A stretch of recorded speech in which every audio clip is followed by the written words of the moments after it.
Okay guys, I just got back in for my first dive with the Blu3 Nemo. I am not a certified diver. I am not somebody that goes out and dives every weekend, and this is why I was really pulled towards this product, because I know that it's geared for beginners. So I want to do a little bit of a mini review and then show y'all what my first adventure looked like. Alright, so I'm going to show y'all this complete unit that I used for my first dive excursion. Now it breaks down to where it's incredibly small, where you can carry it in a backpack. So I'm going to kind of show you all the ins and outs of that. Now when you first get your unit, this is going to be plugged. This is your intake hole. All you want to do is unplug that. Make sure that both of your O-rings are in good shape. Slide it into place. Put your dive flag on there, safety first, especially if you're where there's going to be boats or kayakers. You do not want to get ran over. Slide your dive flag back over it.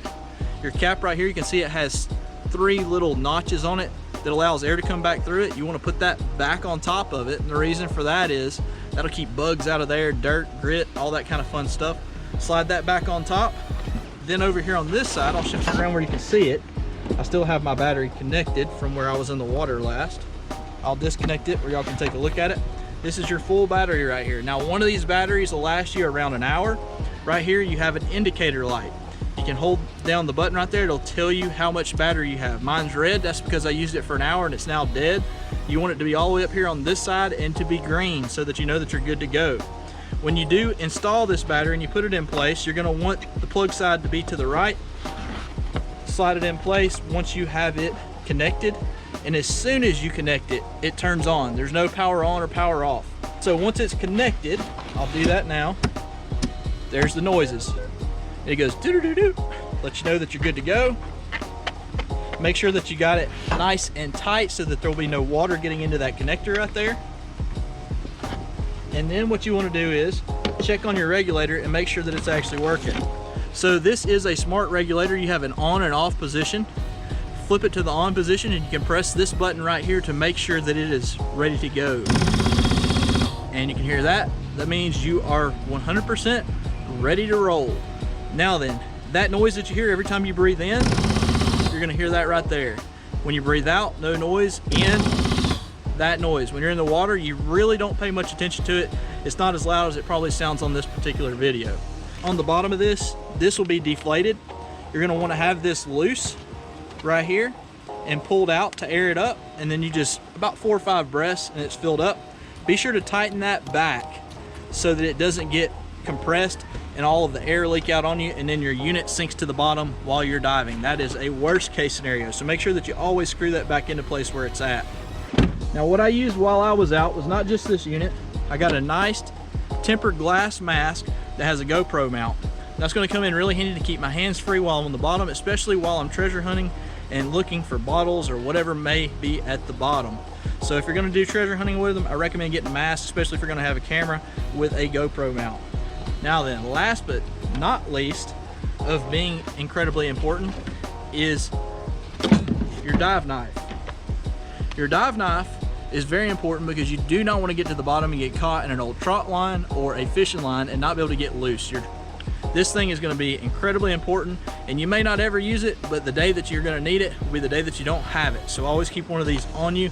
I usually put it on my weight belt that I have right here. That's another thing I guess we can talk about. A weight belt is important, especially if you're in a current scenario. So in the bottom of the creeks, I have a little bit of current that tries to pull me along. The weights help keep me on the bottom. It also slows the current from pulling me along the bottom to where I move faster than what I want to.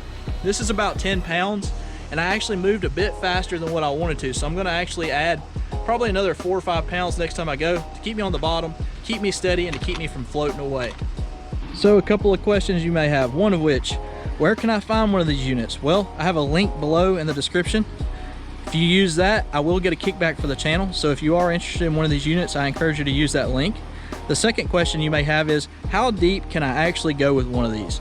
Well, these are rated to around 10 feet. And a lot of people will say, man, 10 foot's not deep enough.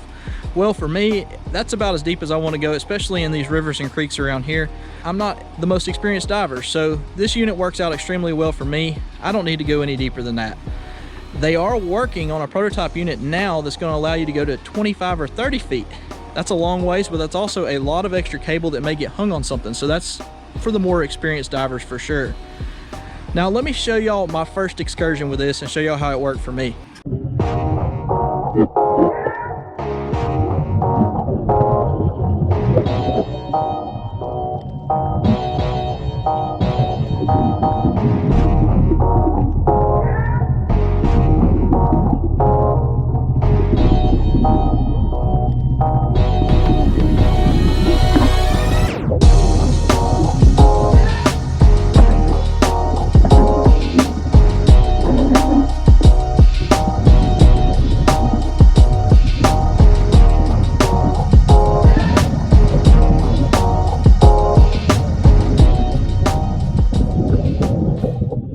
Okay guys, I hope you found this video helpful in some form, shape, or fashion.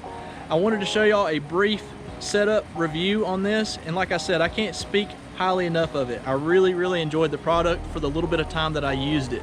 I know that the hunt video of me being on the bottom was really short, and that's because I spent a lot of time learning how to use the unit before I actually went to depths. So what I am going to do is I am going to drop that link in the description as mentioned. Be sure if you are going to buy one to buy it through that link. It will help the channel. And if you have any questions that I didn't answer, drop them in the comment section. I'll do the best I can to answer those questions. In either case, I hope y'all enjoyed the video, and we will see you guys in the next adventure.